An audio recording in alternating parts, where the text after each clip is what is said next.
ಪ್ರೀತಿಯ ಮಕ್ಕಳೇ, ಇಂದಿನ ಈ ಒಂದು ತರಗತಿಯಲ್ಲಿ ನಾವು 10ನೇ ತರಗತಿಯ ಇತಿಹಾಸ ಭಾಗದ ಕೊನೆಯ ಅಧ್ಯಾಯವಾದ 20ನೇ ಶತಮಾನದ ರಾಜಕೀಯ ಆಯಾಮಗಳನ್ನು ಕುರಿತು ಚರ್ಚೆ ಮಾಡೋಣ. ಹಾಗಾದರೆ 20ನೇ ಶತಮಾನದ ರಾಜಕೀಯ ಆಯಾಮಗಳು ಎಂದರೆ ಏನು ಸರ್? 20ನೇ ಶತಮಾನದಲ್ಲಿ ನಡೆದಂಥ ಪ್ರಮುಖ ರಾಜಕೀಯ ಘಟನೆಗಳು. ಹಾಗಾದರೆ ಎಲ್ಲಿ? ವಿಶ್ವದಲ್ಲಿ.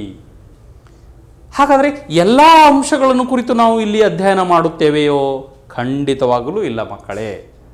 ಇಲ್ಲಿ ಎಲ್ಲ ವಿಷಯಗಳನ್ನು ಕುರಿತು ನಾವು ಅಧ್ಯಯನ ಮಾಡಲ್ಲ. ರಾಜಕೀಯವಾಗಿ ಅಂದಿನ ಕಾಲದ ಅಂದರೆ 20ನೇ ಶತಮಾನದಲ್ಲಿ ಯಾವ ಯಾವ ಪ್ರಮುಖ ಘಟನೆಗಳು ಘಟಿಸಿದವು ಮತ್ತು ಅವುಗಳು ಪ್ರಪಂಚವನ್ನು ಯಾವ ಒಂದು ಹೊಸ ದಿಕ್ಕಿನೆಡೆಗೆ ಸಾಗಿಸಿದವು, ಪ್ರಪಂಚದ ಮೇಲೆ ಬದಲಾವಣೆಯನ್ನು ಬೀರಲ್ಪಟ್ಟವು, ಈ ಎಲ್ಲ ಅಂಶಗಳನ್ನು ಕುರಿತು ನಾವು ಇಲ್ಲಿ ನೋಡಲಿದ್ದೇವೆ. ಮುಖ್ಯವಾಗಿ ಮೊದಲನೇ ಮಹಾಯುದ್ಧ, ಇದು ಮೊಟ್ಟ ಮೊದಲನೇ ಬಾರಿಗೆ ವಿಶ್ವದಲ್ಲಿ ಹೆಚ್ಚು ರಾಷ್ಟ್ರಗಳು ಒಡಗೂಡಿ ಯುದ್ಧವನ್ನು ಮಾಡಿದ್ದಂಥದ್ದು. ಎರಡನೇ ಮಹಾಯುದ್ಧದಲ್ಲಿ 30ಕ್ಕೂ ಅಧಿಕ ರಾಷ್ಟ್ರಗಳು ಭಾಗಿಯಾಗಿದ್ದಂಥದ್ದು. ಅಲ್ಲದೆ ಚೈನಾ ಕ್ರಾಂತಿ, ರಷ್ಯಾ ಕ್ರಾಂತಿ, ಅಮೆರಿಕದ ಉದಯ, ಒಂದು ಬಲಿಷ್ಠ ರಾಷ್ಟ್ರವಾಗಿ ಅಮೆರಿಕ ಉದಯಗೊಳ್ಳುವಂಥದ್ದು, ಈ ಎಲ್ಲ ಅಂಶಗಳನ್ನು ನಾವು ಇಲ್ಲಿ ವಿಸ್ತಾರವಾಗಿ ಚರ್ಚೆ ಮಾಡಲಿದ್ದೇವೆ. ಇನ್ನು ಮುಖ್ಯವಾಗಿ ಸರ್ವಾಧಿಕಾರಿಗಳು ಅದು ಹೇಗೆ ಎರಡನೇ ಮಹಾಯುದ್ಧಕ್ಕೆ ಕಾರಣೀಭೂತರಾದರು ಮತ್ತು ಅದರ ಪರಿಣಾಮವೇನಾಯಿತು, ಎಲ್ಲವನ್ನು ಕುರಿತು ವಿಸ್ತಾರವಾಗಿ ಈ ಒಂದು ಅಧ್ಯಾಯದಡಿಯಲ್ಲಿ ನಾವು ನೋಡೋಣ. ಬನ್ನಿ ಪ್ರೀತಿಯ ಮಕ್ಕಳೇ, ಇಂದಿನ ಈ ಒಂದು ತರಗತಿಯಲ್ಲಿ ನಾವು 10ನೇ ತರಗತಿಯ ಇತಿಹಾಸ ಭಾಗದ 10ನೇ ಅಧ್ಯಾಯವಾದ 20ನೇ ಶತಮಾನದ ರಾಜಕೀಯ ಆಯಾಮಗಳು. ಹಾಗಾದರೆ ಈ 20ನೇ ಶತಮಾನದ ರಾಜಕೀಯ ಆಯಾಮಗಳು ಎಂದರೆ ಏನು ಸರ್? 20ನೇ ಶತಮಾನದ ರಾಜಕೀಯ ಆಯಾಮಗಳು ಎಂದರೆ 20ನೇ ಶತಮಾನದಲ್ಲಿ ನಡೆದಂಥ ಪ್ರಮುಖ ರಾಜಕೀಯ ಘಟನೆಗಳಿಗೆ ನಾವು ರಾಜಕೀಯ ಆಯಾಮಗಳು ಎಂದು ಕರೆಯುತ್ತೇವೆ. ಆಯಾಮಗಳು ಎಂದರೆ ಪ್ರಮುಖ ಘಟ್ಟಗಳು, ಪ್ರಮುಖ ಘಟನೆಗಳು, ಪ್ರಮುಖ ಒಂದು ರಾಜಕೀಯ ನಡೆಗಳು ಎಂದು ನಾವು ಅರ್ಥೈಸಬಹುದು.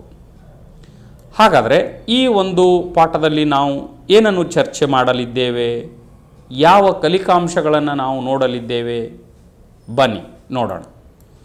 ಮುಖ್ಯವಾಗಿ ಈ ಅಧ್ಯಾಯದಲ್ಲಿ ನಾವು ಪ್ರಥಮ ಮಹಾಯುದ್ಧ, ಫಸ್ಟ್ ವರ್ಲ್ಡ್ ವಾರ್.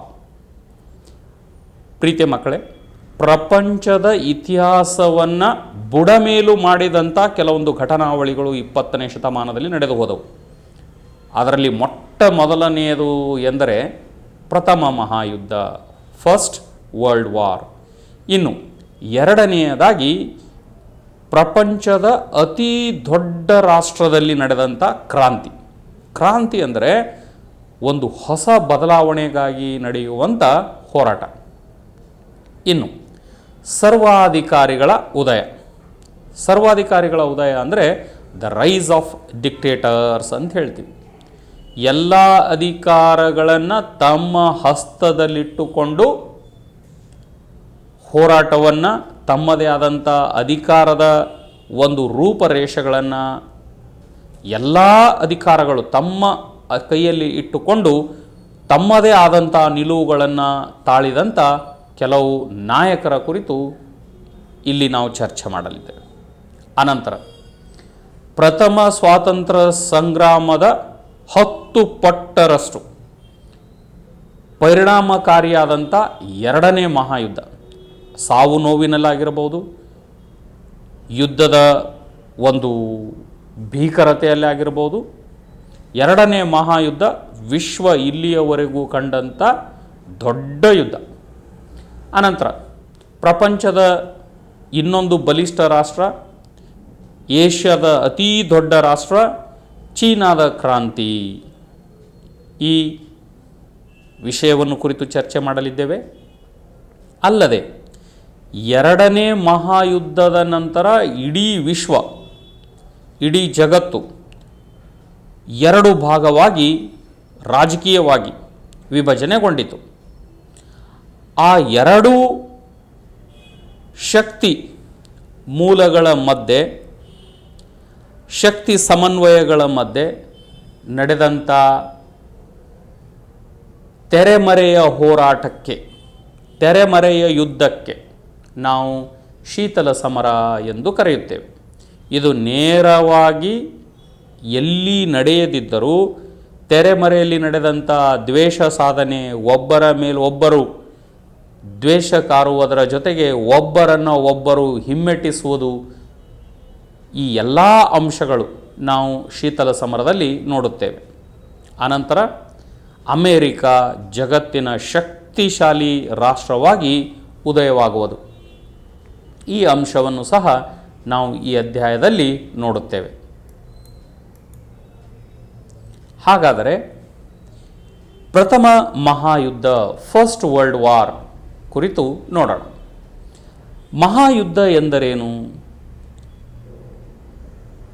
ಎರಡಕ್ಕಿಂತ ಹೆಚ್ಚು ರಾಷ್ಟ್ರಗಳು ಇತರ ರಾಷ್ಟ್ರಗಳ ಬೆಂಬಲದೊಂದಿಗೆ ತುಂಬ ದೊಡ್ಡ ಮಟ್ಟದಲ್ಲಿ ಮಾಡುವಂಥ ಯುದ್ಧಕ್ಕೆ ನಾವು ಮಹಾಯುದ್ಧ ಎಂದು ಕರೆಯುತ್ತೇವೆ. 1914ರಲ್ಲಿ ಈ 1914ಕ್ಕಿಂತ ಮುಂಚೆ ಯುರೋಪಿನ ಪ್ರಬಲ ರಾಷ್ಟ್ರಗಳಾದ Britain, Germany, France, Italy, Austro Hungarian ಸಾಮ್ರಾಜ್ಯ ಮತ್ತು ರಷ್ಯಾ ರಾಷ್ಟ್ರಗಳು ಸಣ್ಣ ಪುಟ್ಟ ಏಷ್ಯಾದ ಮತ್ತು ಆಫ್ರಿಕಾದ ರಾಷ್ಟ್ರಗಳ ಮೇಲೆ ಹಿಡಿತ ಸಾಧಿಸುವ ಕಾರಣಕ್ಕಾಗಿ ತಮ್ಮಲ್ಲಿಯೇ ನಿರಂತರವಾಗಿ ಯುದ್ಧಗಳನ್ನು ಮಾಡಿಕೊಳ್ಳುತ್ತಿದ್ದವು. ಈ ಸಂಘರ್ಷಗಳು ನಿರಂತರವಾಗಿ ಸಾಗುತ್ತಿದ್ದವು. ಆಗ ಈ ಯುರೋಪಿಯನ್ ರಾಷ್ಟ್ರಗಳು ತಮ್ಮಲ್ಲಿಯೇ ಗುಂಪುಗಾರಿಕೆಯನ್ನು ಆರಂಭ ಮಾಡಿದವು.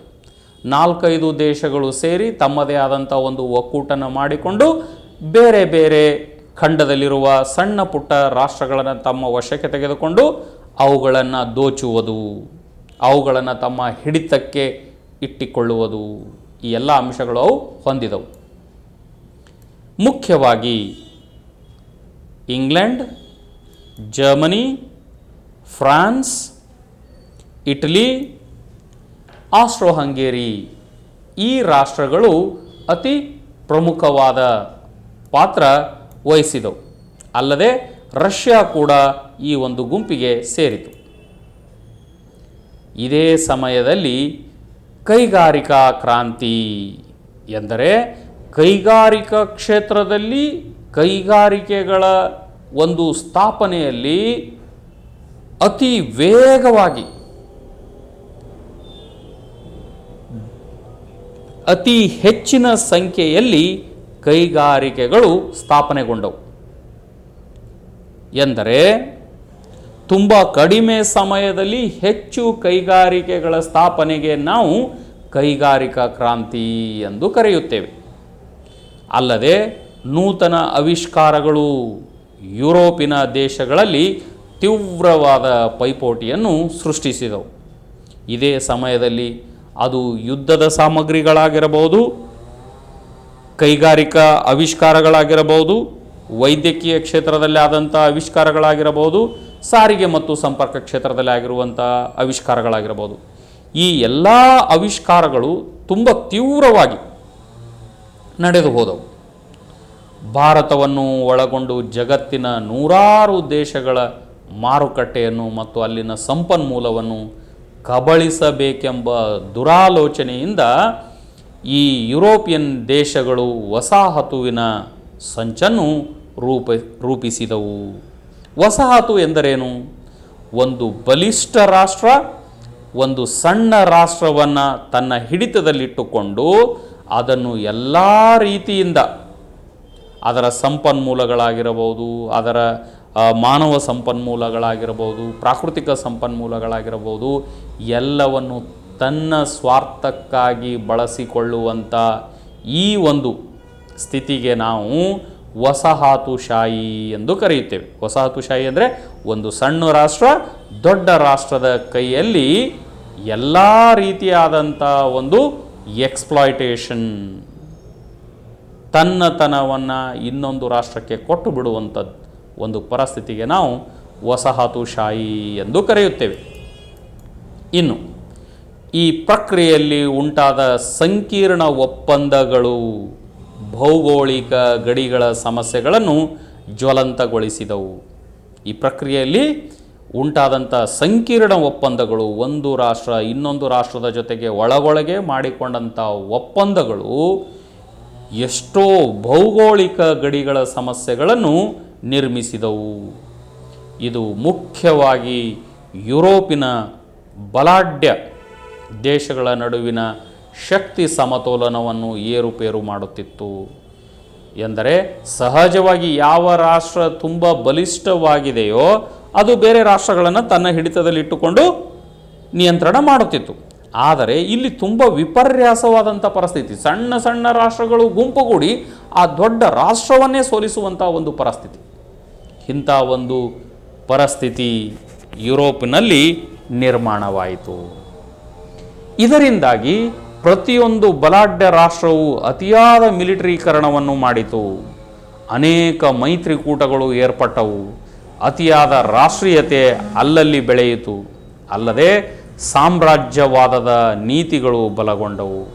ಇಲ್ಲಿ ಇನ್ನೊಂದು ನಡೆದಂಥ ಘಟನೆ ಏನು ಅಂತಂದರೆ, ಅತಿಯಾದ ರಾಷ್ಟ್ರೀಯತೆ ಅಲ್ಲಲ್ಲೇ ಬೆಳೆದು ಸಾಮ್ರಾಜ್ಯಶಾಹಿ ನೀತಿಗಳೇ ಬದಲಾವಣೆಗೊಂಡು ದೊಡ್ಡ ದೊಡ್ಡ ರಾಷ್ಟ್ರಗಳು ಸಾಮ್ರಾಜ್ಯವಾದದ ಒಂದು ಪ್ರತಿಪಾದನೆಗೆ ನಿಂತುಕೊಂಡವು. ಯಾವ ರಾಷ್ಟ್ರ ಹೆಚ್ಚು ಹೆಚ್ಚು ಮಿಲಿಟರಿಯನ್ನು ಹೊಂದಿತ್ತೋ ಅದು ತನ್ನದೇ ಆದಂಥ ಒಂದು ನೀತಿ ನಿಯಮಗಳನ್ನು ರೂಪಿಸುವುದರ ಜೊತೆಗೆ ಬೇರೆ ರಾಷ್ಟ್ರಗಳನ್ನು ತನ್ನ ಹಿಡಿತದಲ್ಲಿ ಇಟ್ಟುಕೊಳ್ಳುವಂಥ ಒಂದು ವ್ಯವಸ್ಥೆಯನ್ನು ಅದು ಆರಂಭಿಸಿತು. ಇದರಿಂದಾಗಿ ಬಲಾಢ್ಯ ರಾಷ್ಟ್ರವಷ್ಟೇ ಅಲ್ಲದೆ ಇತರೆ ಯುರೋಪಿನ ರಾಷ್ಟ್ರಗಳು ಸಹ ಹೆಚ್ಚು ಹೆಚ್ಚು ಮಿಲಿಟರೀಕರಣವನ್ನು ಮಾಡುವುದರತ್ತ ದಾಪುಗಾಲು ಹಾಕಲು ಆರಂಭಿಸಿದವು. ಇನ್ನು ಮೊದಲ ಮಹಾಯುದ್ಧವು ಈ ದೇಶಗಳನ್ನು ಎರಡು ವಿರುದ್ಧ ಬಣಗಳನ್ನಾಗಿ ವಿಭಜಿಸಿತು. ಎರಡು ಬಣಗಳು ಅಥವಾ ಎರಡು ಗುಂಪುಗಳಾಗಿ ಯುರೋಪಿನ ರಾಷ್ಟ್ರಗಳು ತಮ್ಮಲ್ಲೇ ತಾವು ಹಂಚಿ ಹರಿದು ಹೋದವು. ಹಾಗಾದರೆ ಯಾವುವು ಆ ಬಣಗಳು? Britain, France, Russia. Britain, France, Russia ಬಾಂಧವ್ಯತ್ರಯ ಅಥವಾ ಟ್ರಿಪಲ್ ಎಂಟೆಂಟೆ ಎನ್ನುವಂಥ ಒಂದು ಬಣ, ಒಂದು ಗುಂಪು, ಒಂದು ಮೈತ್ರಿಕೂಟವನ್ನು ರಚನೆ ಮಾಡಿಕೊಂಡಿತು. ತಾವು ಗಮನಿಸ್ತಾ ಇದ್ದೀರಾ ಇಲ್ಲಿ ಫ್ರಾನ್ಸ್, ಯುನೈಟೆಡ್ ಕಿಂಗ್ಡಮ್ ಅಥವಾ ಬ್ರಿಟನ್ ಮತ್ತು ರಷ್ಯಾ ಇವು ಟ್ರಿಪಲ್ ಎಂಟೆಂಟೆ ಗುಂಪನ್ನು ನಿರ್ಮಿಸಿಕೊಂಡವು. ಇನ್ನು ಜರ್ಮನಿ, ಆಸ್ಟ್ರಿಯಾ ಹಂಗೇರಿ ಮತ್ತು ಇಟಲಿ. ಜರ್ಮನಿ, ಆಸ್ಟ್ರಿಯಾ ಹಂಗೇರಿ ಮತ್ತು ಇಟಲಿ ಈ ರಾಷ್ಟ್ರಗಳು ಕದನ ಸೌಹಾರ್ದತೆಯ ಟ್ರಿಪಲ್ ಅಲೈನ್ಸ್ ಎಂಬ ಬಣ ಅಥವಾ ಗುಂಪು ಅಥವಾ ಮೈತ್ರಿಕೂಟವನ್ನು ರಚಿಸಿಕೊಂಡವು. ಸ್ವಲ್ಪ ಕಾಲದಲ್ಲೇ ಇಟಲಿ ವಿರೋಧಿ ಬಣಕ್ಕೆ ಸೇರಿಕೊಂಡಿತು. ಸ್ವಲ್ಪ ಕಾಲದಲ್ಲಿ ಇಟಲಿ ಟ್ರಿಪಲ್ ಅಲೈನ್ಸ್ ಅಥವಾ ಕದನ ಸೌಹಾರ್ದತೆಯ ಗುಂಪನ್ನು ಬಿಟ್ಟು ಟ್ರಿಪಲ್ ಎಂಟೆಂಟೆ ಈ ಗುಂಪನ್ನು ಸೇರಿಕೊಂಡಿತು. ಇಲ್ಲಿ ತಾವು ಗಮನಿಸ್ತಾ ಇದ್ದೀರಾ Germany, Italy, Austro Hungary triple ಅಲೈನ್ಸ್ಗೆ ಸೇರಿದಂಥ ರಾಷ್ಟ್ರಗಳು. ಇನ್ನು ಮೊದಲ ಮಹಾಯುದ್ಧ 1914ರಿಂದ 1918ರವರೆಗೆ ಸುಮಾರು 4 ವರ್ಷಗಳವರೆಗೂ ಸತತವಾಗಿ ನಡೆಯಿತು. ಹಾಗಾದರೆ ಮೊದಲ ಮಹಾಯುದ್ಧ ಫಸ್ಟ್ ವರ್ಲ್ಡ್ ವಾರ್ ಇದಕ್ಕೆ ತತ್ಕ್ಷಣದ ಇಮ್ಮಿಡಿಯೇಟ್ ಕಾಸ್ ಯಾವುದಾಗಿತ್ತು? ಒಂದು ಘಟನೆ ಜುಲೈ 28, 1914 ಆಸ್ಟ್ರಿಯನ್ ರಾಜಕುಮಾರ ಆರ್ಕ್ ಡ್ಯೂಕ್ ಫ್ರಾನ್ಸ್ ಫರ್ಡಿನೆಂಡ್ ಇವನು ತನ್ನ ಕುಟುಂಬದವರ ಜೊತೆ ದೇಶ ಪರ್ಯಟನೆಯಲ್ಲಿ ಇದ್ದಾಗ ವಿರೋಧಿ ರಾಷ್ಟ್ರದ ಒಬ್ಬ ಪ್ರಜೆ ಇವರನ್ನು ಹತ್ಯೆ ಮಾಡಿದನು. ಯಾವಾಗ ಆಸ್ಟ್ರಿಯಾದ ರಾಜಕುಮಾರ ಆರ್ಕ್ ಡ್ಯೂಕ್ ಫ್ರಾನ್ಸ್ ಫರ್ಡಿನೆಂಡ್ ಹತ್ಯೆಯಾಯಿತೋ ಇದನಂತರ ಆಸ್ಟ್ರಿಯಾದ ರಾಜಕುಮಾರನನ್ನು ಹತ್ಯೆ ಮಾಡಿದ್ದು ಸರ್ಬಿಯನ್ ಪ್ರಜೆ. ಯಾವಾಗ ಸರ್ಬಿಯನ್ ಪ್ರಜೆ ಆಸ್ಟ್ರಿಯನ್ ರಾಜಕುಮಾರನನ್ನು ಹತ್ಯೆ ಮಾಡಿದನೋ ಆಸ್ಟ್ರಿಯಾ ಸರ್ಬಿಯಾದ ಮೇಲೆ ಯುದ್ಧ ಘೋಷಿಸಿತು. ಈ ಘಟನೆಯು ಆಸ್ಟ್ರಿಯಾ ಮತ್ತು ಸರ್ಬಿಯಾ ದೇಶಗಳ ನಡುವೆ ತತ್ಕ್ಷಣದ ಬಿಕ್ಕಟ್ಟನ್ನು ಸೃಷ್ಟಿಸಿತು. ಇವು ಎರಡೂ ಸಹ ಅಕ್ಕಪಕ್ಕದ ರಾಷ್ಟ್ರಗಳಾಗಿರೋದರಿಂದ ಈ ಎರಡೂ ರಾಷ್ಟ್ರಗಳ ಮಧ್ಯೆ ತಕ್ಷಣ ಯುದ್ಧ ಘಟಿಸಿತು. ತಾವು ಚಿತ್ರದಲ್ಲಿ ಕಾಣ್ತಾ ಇದ್ದೀರಾ ಆಸ್ಟ್ರಿಯಾ, ಹಂಗೇರಿ ಮತ್ತು ಸರ್ಬಿಯಾ ರಾಷ್ಟ್ರಗಳನ್ನು. ಯುದ್ಧದ ಪ್ರಾರಂಭದಲ್ಲಿ ಅಮೆರಿಕ ತಟಸ್ಥವಾಗಿತ್ತು. ರಷ್ಯಾ, ಜರ್ಮನಿ ವಿರುದ್ಧ ಈ ಹೋರಾಟದಲ್ಲಿ ಪಾಲ್ಗೊಂಡಿತು. ಯುದ್ಧ ಕೊನೆ ಹಂತ ತಲುಪುವ ಪರಿಸ್ಥಿತಿ ಬದಲಾಯಿತು. ಅಮೆರಿಕವು ಬ್ರಿಟನ್ ಮತ್ತು ಫ್ರಾನ್ಸ್ ಜೊತೆ ಸೇರಿಕೊಂಡಿತು. ಯುದ್ಧದ ಈ ಸಂದರ್ಭಗಳಲ್ಲಿ ಲೆಕ್ಕ ಹಾಕದಂಥ, ಯೋಚನೆ ಮಾಡಲಾಗದಂಥ ಪರಿಸ್ಥಿತಿಯಲ್ಲಿ ಹಲವಾರು ಬದಲಾವಣೆಗಳು ನಡೆದು ಹೋದವು. ಮುಂದೆ ನವೆಂಬರ್ 1917ರಲ್ಲಿ ರಷ್ಯಾ ಸಮಾಜವಾದಿ ಕ್ರಾಂತಿ ಸಂಭವಿಸಿ ಜರ್ಮನಿಯೊಂದಿಗೆ ಯುದ್ಧ ನಿಲುಗಡೆ ಒಪ್ಪಂದವನ್ನು ಮಾಡಿಕೊಂಡು ಯುದ್ಧದಿಂದ ಹಿಂದೆ ಸರಿಯಿತು. ರಷ್ಯಾ ಯಾಕೆ ಯುದ್ಧದಿಂದ ಹಿಂದೆ ಸರಿಯಿತು ಎಂದರೆ ಆಂತರಿಕವಾಗಿ ರಷ್ಯಾದಲ್ಲಿ ನಡೆದಂಥ ಕ್ರಾಂತಿಗಳು ಅದರ ಸಮಸ್ಯೆಗಳ ಸುಳಿಯಲ್ಲಿ ಅದೇ ಸಿಲುಕಿರುವ ಸಂದರ್ಭದಲ್ಲಿ ವಿಶ್ವ ಯುದ್ಧದಲ್ಲಿ ಅಥವಾ ಮಹಾಯುದ್ಧದಲ್ಲಿ ಪಾಲ್ಗೊಳ್ಳುವ ಪರಿಸ್ಥಿತಿಯಲ್ಲಿ ಇರದೇ ಇರುವ ಕಾರಣದಿಂದಾಗಿ ರಷ್ಯಾ ಪ್ರಥಮ ಮಹಾಯುದ್ಧದಿಂದ ಹಿಂದೆ ಸರಿಯಿತು. ಅನಂತರ ಮೈತ್ರಿ ಬಣದ ದಾಳಿಗಳಿಂದ ಜರ್ಜರಿತವಾದ ಜರ್ಮನಿ ಯುದ್ಧವನ್ನು ಮುಂದುವರಿಸಲಾಗದೆ ಸೋಲೊಪ್ಪಿಕೊಂಡಿತು.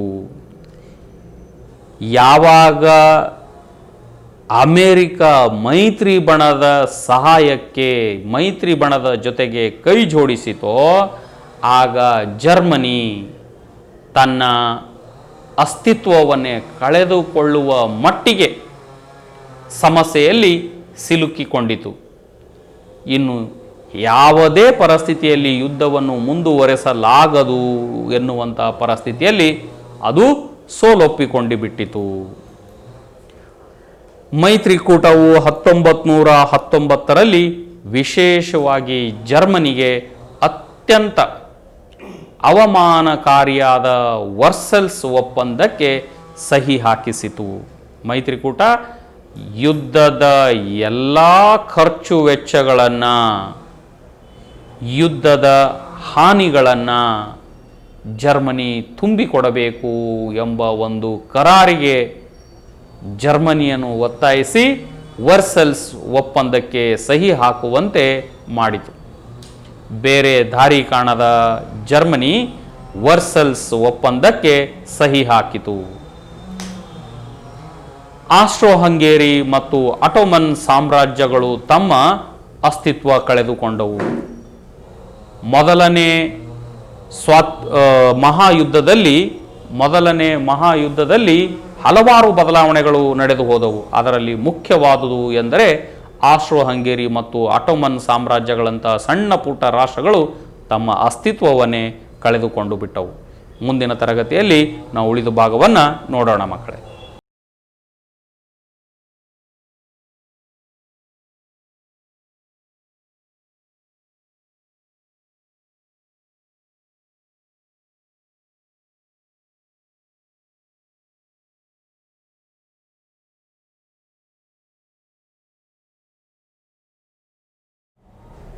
ಜರ್ಮನಿ ಪ್ರಥಮ ಮಹಾಯುದ್ಧದಲ್ಲಿ ತನ್ನ ಹೆಚ್ಚಿನ ಪ್ರದೇಶವನ್ನು ಕಳೆದುಕೊಂಡಿದ್ದಲ್ಲದೆ ಆರ್ಥಿಕವಾಗಿ ದೊಡ್ಡ ಹೊಡೆತವನ್ನು ಎದುರಿಸಬೇಕಾಯಿತು.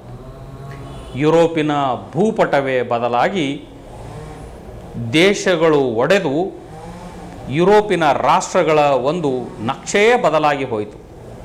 ಹಲವಾರು ಸಣ್ಣ ಸ್ವತಂತ್ರ ರಾಷ್ಟ್ರಗಳು ಇದೇ ಕಾಲಕ್ಕೆ ಅಸ್ತಿತ್ವಕ್ಕೆ ಬಂದವು. ಮುಂದಿನ ದಿನಗಳಲ್ಲಿ ಸಂಭವನೀಯ ಯುದ್ಧಗಳನ್ನು ತಡೆಯುವ ದೃಷ್ಟಿಯಿಂದ ರಾಷ್ಟ್ರ ಸಂಘ ಎಂದರೆ ಲೀಗ್ ಆಫ್ ನೇಷನ್ಸ್ 1919ರಲ್ಲಿ ಇದು ರಚನೆಯಾಯಿತು. ಇನ್ನು ಸೋತ ರಾಷ್ಟ್ರಗಳೊಳಗೆ ಬೆಳೆದ ಅವಮಾನಕರ ಭಾವನೆಗಳು